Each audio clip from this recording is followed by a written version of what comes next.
What up, yo? All right, so I'm back again. I am addicted to making videos, as I've proclaimed a number of times here. Um, I was really happy with the way the last couple turned out, and just a little bit. There we go. And you see my uh, Blu-ray library, such as it is. We have about 400 Blu-ray discs altogether. Right, I had a couple of thousand DVD discs. But anyway, just want to kind of reflect over a couple of things real quick. Don't know what kind of video this is going to shape up to be, but once it takes shape, theme takes shape, I'll name it accordingly.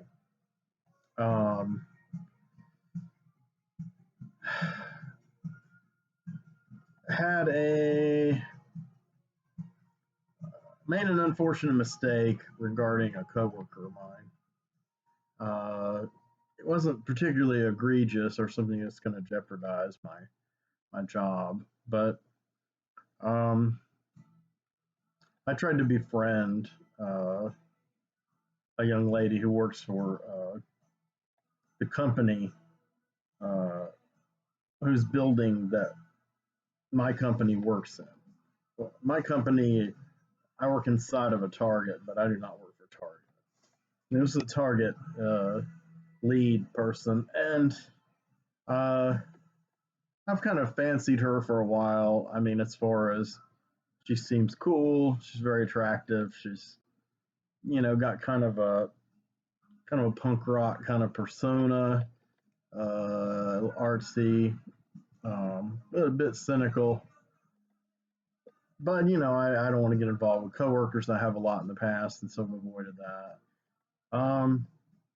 But after the thing with Bree fell apart a week or so ago, I found myself acting out uh, in certain ways, loneliness, and trying to reach out to one or two young ladies who, I have, you know, almost been involved with here and there since Kelly. Um, I think Bree was the most serious scenario I was involved in, and I miss the consistency of like waking up every day and like having a girlfriend that I feel comfortable with and can just talk to and show affection and talk dirty to with.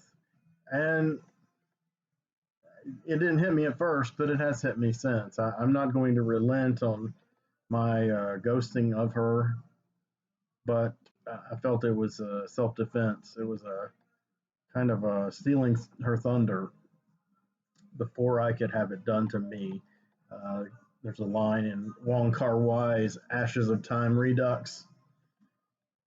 The answer to fear of rejection is to reject them first. Wong Kar Wai's films are filled with wisdom about human emotions and relationships. Um, the Wong Kar Wai World of Wong Kar Wai box set on Criterion came out on Blu-ray this past Tuesday. Can't afford it. I was going to get it for the April Barnes and Noble half off Criterion sale, but then I realized that sale's in July, so I don't know if I can wait till July to get it for half off. I mean, I probably won't have a choice money wise, so I should probably just do that. But if I get a windfall, though, I might just get it for 125 or 140, whatever. The list price is 200, but I must have it. It has 2046, my all-time favorite film, in it. First time on Blu-ray. Wong Kar Wai stuff's had a strong effect on me. I know I'm kind of rambling, but really it's all coming back to the same thing. My kind of emotions kind of getting the better of me. Um, it was hard to be functional a couple of days last week, But I went back to work and talked to my therapist. That was very constructive. My peer support counselor helped a lot. My finances are slowly building, and after an amazing week or two of disconnect, which was the first time in aeons, I began channeling Flickr Street uh, incidences and plot points again. Um, and I'm starting to write those down. Um, so I'm getting excited about Flickr Street again. Uh, my big burdens are money and cleaning my house. But I'm trying to work as much as I can. I'm trying to put more energy into the eBay than I have in a while. And it's slowly starting to pay off. My sales are slightly going up, but I can't depend on them. I can't rely 100% on them. So I'm dealing with all these cards kind of spread out in front of me. And I realize that without the kindness, caring, she didn't want to use this word ultimately, love shown to me by Bree, it was kind of keeping at bay, uh, more leftover feelings of grief and mourning for Kelly. And now that Bree is gone, some of those feelings have come back to the fore. I'm still handling them overall decently, but there's a sadness I carry with me, and it may wax, it may wane, as it has for almost over a year and a half. There is no answer, there is no why. I've gone over this a lot in video after video, and I'm sure everyone's sick of hearing about this, but I'm going to start really just exorcising it in my stories and putting that kind of emotion into the events that happen to characters and their doomed romances, and the dialogue that I'm writing for them as they try to come to grips with it, and because my characters are also kind of on a journey of um, self-discovery, evolution.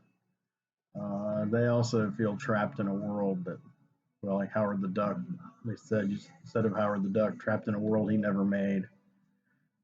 Um, I'm happy with my life, uh, and I'm unhappy with my life. I don't know, but they're both genuine emotions, and the fact that I am in touch with those genuine, authentic emotions and not self-deluded, that makes me feel good, and that gives me hope. Hope has been a rare luxury in my life, and a sometimes foreign emotion. Um, my greatest peak of hope in recent years was in 2019. I had pretty much 3 months of calm, peace, bliss, ecstasy, fulfillment, security, and the most incredible partner one could ever have to share those states with. She is gone, and I'm still tripping through the Kubler-Ross stages of recovery. They're not linear; they're all over the map. But some I'm closer to a, I don't want to say a definitive permanent conclusion, but closer to some kind of functional closure than others. So a lot of this is going to be informing my art going forward. Visual art too. I have a lot of art ideas for this. some to do with Flickr Street and some to do with a series I've wanted to do for quite a long time. Uh, that will be a cathartic, uh, um, I don't want to say celebration, but a sharing in some small part visually the image, uh,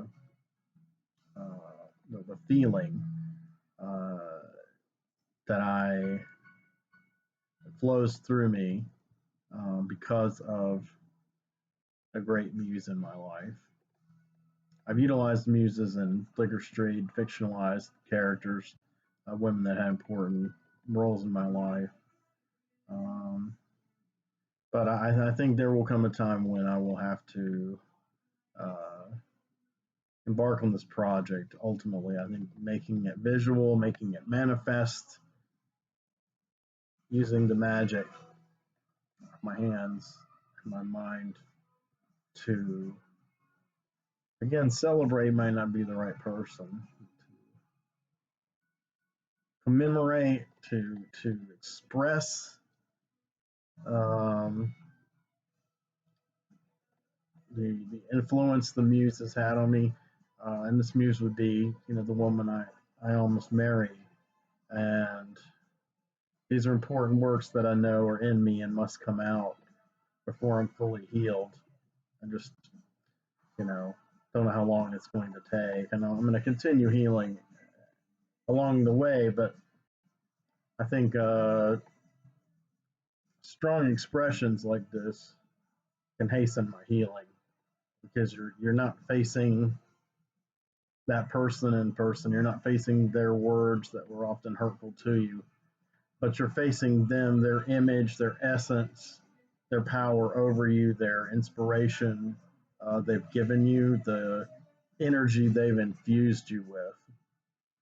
And, that's the powerful thing for one's love to become one's art and vice versa. It's something I guess only weirdos like me who were hopeless romantics and very creative people can experience both. And Kelly was such a person, and her like will not come my way again. That's not to say that there might not be someone I might be fond of or involved with, uh, but it's going to have to take a different shape. Um, the young lady I worked with, I just, I acted out. I threw caution to the wind, and I had been shy around her and kind of acting more like I used to a long time ago with women.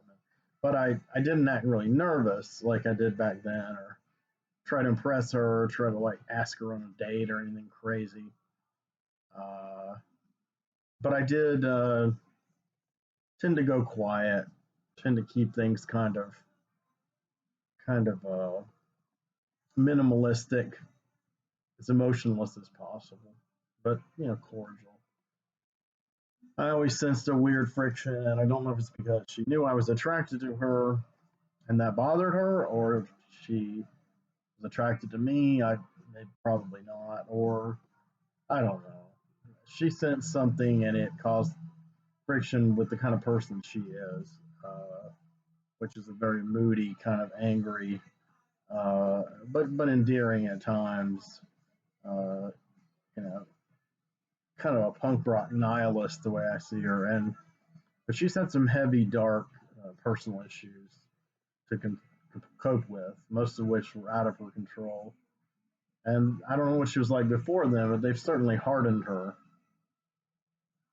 So, the romantic in me wants to say, hey, you don't have to be that way with me. I can be your friend, maybe be more than a friend. I care. But I've learned so many times that when I open myself up like that to that kind of woman, their cynicism and nihilism overwhelm me, and I become hurt. So I resist it. So all I did basically was try to friend her on social media, and I sent her a brief message. We were getting along at work, and just said, "Hey, I'm sending you a friend request, and I, would like to get to know you better. Sorry if I've been ever been rude to you or curt or whatever, because there was a good bit of that going back and forth between us. Hoped I'd see her. She turned down my, canceled my, turned down my friend request and put the setting to where, I can't request her again. I don't know if it's marking me as spam or whatever. So, and her message is still in the box and it looks as though it hasn't been read. And didn't see her today and might see her tomorrow. I kind of dread it, but I'm going to just stay inside myself, insular. And that's the best way to go. My dear friend Veronica sent me a snail mail letter. It was very sweet. Um, she has many appealing traits that would be nice for a partner. Um, I have one other friend who also I really, really think highly of, and I often wonder if maybe something could develop with us. But the thing is, I'm all over the map here. The Bree thing fractured me, and so I'm looking in all these different directions to get through it. But really, what I'm doing is I'm replacing Bree. They're taking Bree's place in deflecting from the still immense feelings I have for the woman I've loved for the last 2 years. And, you know, it's hard, but I'm getting it together. And I'm healing. I'm getting some help, professional help, and my job is not in jeopardy, despite missing a bit of work in the last few months over a lot of these personal turmoils and physical ailments that resulted from the stress of the mental ailments. Um, Basically, I'm just writing. I'm trying to capture the world and feed it through my analogical mirror, and out comes Flicker Street. I have major projects on Flicker Street to do this year that I really, was working on in earnest in 2018 and 2019, and 2020 I did virtually nothing. And I'm ashamed of that, but I'll do better. As far as these videos go, I'm happy with the way they're turning out. I'm more comfortable than ever in front of the camera. I'm confident with the lighting and generally my appearance. Um, you know, the the way I speak, the way I present the information. I feel it's intimate, you know, and yet, also um, it's authentic, but not too rushed and labored and nerve wracked the way a lot of my earlier videos were.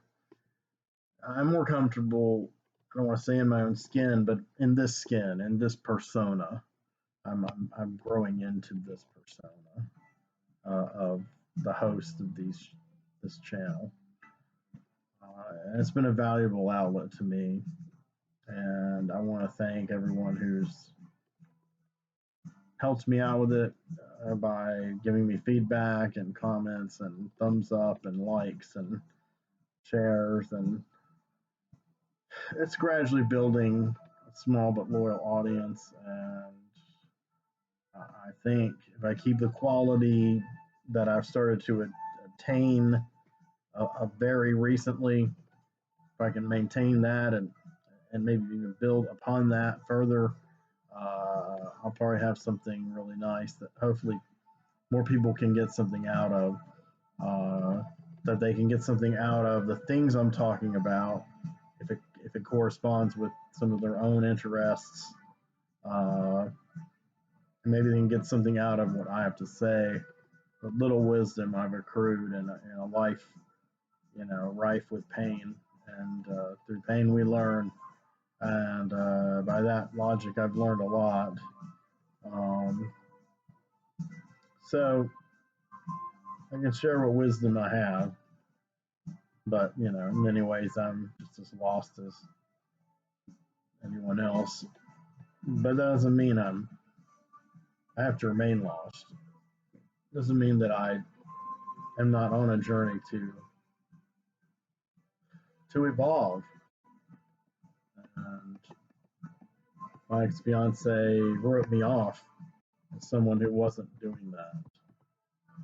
And I've told her before, and I've said it on here probably, but she was wrong about me. You were wrong about me if you're watching this. And I was a good man that you fell in love with, and I had many layers. No one is perfect. No one is fully realized. It's the journey, and when you join together as a partnership, that journey becomes its own like third mind between the two people. There's their journey, and your journey together. And actually, she and I used to talk about this almost daily. I don't know what happened to that person. I wish her well. I'm unhappy with her in a lot of ways. I am sad, maybe a little angry, but I needed to finally get somewhat angry. Um, but still, many days I'm not saying I will or ever be given the opportunity to, but there are many days I still think I would do anything to be with that person again. But those days are becoming less and less frequent. Um, they may always pop up from time to time, unless she does return to my life and you know does something horrifically awful to me beyond what's already been done. Um, my ex-wife overstayed her welcome, and I didn't have any trouble really getting over her after a while because she was so vile to me. So back in the soul bearing realm, I guess. We're just going to make this another soul bearing. Uh, my last one, not much soul left to bear. Um, I I do. Well, I had some people who enjoyed it. They gave me some comments on it, and were a little touched, saddened for me a little, and also they felt like my views on where I was at with relationships now after everything that's happened held resonance for them. So that made me feel good. So this is the kind of this is what I'm exploring right now tonight. I don't have enough energy and focus to do a good tight video like the bottomless well. Uh, and I've done my most recent impressions. Excuse me. Things of Feud. Did that yesterday. I put that up late last night, early this morning. I don't know when I'll post this video. And I'm still working my way towards kind of a socio-political thing, which um, should be interesting. I have another one that I made like that, but I kind of put it on the back burner probably indefinitely. It I don't want to say it seemed too angry at times, but it was blunt. Parts of it were rather caustic. It wasn't out of control. I think it was articulate, but I don't know. Maybe I need to ease into this kind of thing, and that's what I've been trying to do. Like hoping that I can bridge gaps between people. That if you know me better and you understand the complexity of my thought and the complexity of the kind of concerns that I'm wrestling with that have to do with our world, our society, um, how things are changing and evolving, and in many ways disintegrating, falling. Um, our way of life is lurching to a permanent end, I believe. I mean, our Western, U.S. dominated, capitalist dominated, spoiled American way of life. I think it's ending, and what will come next, who knows? Kelly and I used to talk about that a lot too, and I knew that no matter what came next, that she agreed with me about all of it, and that she was a visionary. We would never argue about politics because she was more far out than me, and that whatever new world came, her hand would be in mine, and we would do as I implored her to do uh, several months back in a text, talking about the world changing and the madness. And I said, come with me, walk with me in the world to come. I hope that sentence meant something to her because I think it turned out great. It was a riff on Jack Kirby's OMAC comic book #1, The World That's Coming. It's scary. So I was basically saying, you and I can together, as we were before, forge our own peace. And that at least we will be hand in hand as we face the world to come, no matter what kind of strange and different, perhaps frightening world it's going to be. But now I'm going to have to face that world alone. Oh well. Doesn't have to be that way, but maybe it does. So I'm going to wrap up the soul bearing and the etc. Uh, and cut this short. Thanks for listening. I don't know if you got anything out of this or if I made any kind of concrete point, but this is just where my headspace has been. And the thing with my coworker kind of threw me off, and the rebuff and the silence reminded me yet again that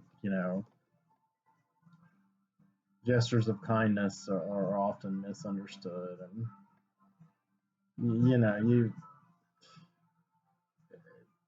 someone either wants to be with you or they don't. Someone either wants to put the energy into you that you do into them, or they don't. That's true of someone like her, who I really hardly know at all, just as much as it is of Kelly or Bree or any other person that I'm interested in or interested in me. And I'm finding myself regressing. This kind of crush on coworker is a regression. I was kind of past that ability to fall into that trap. And to be honest, I feel like an idiot, a moron. I've been kind of cursing myself over it all day. It's showing a weakness to the wrong person at the wrong time. And for what?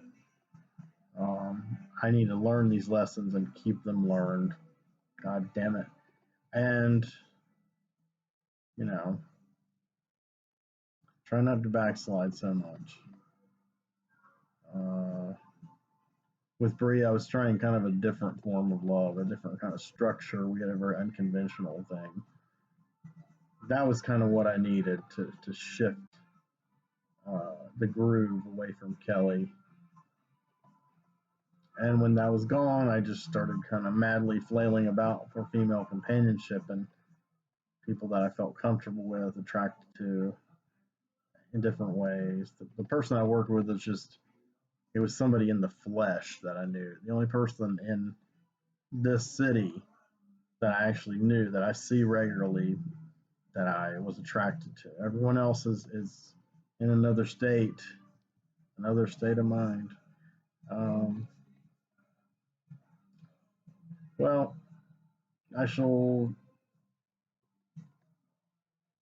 be off with my thoughts. I sent Neil Gaiman a friend request on Facebook tonight. I hope he'll answer me. He might remember me. Anyway, more good stuff's coming. The bottomless well is going to be plumbed once again in coming days. Thank you.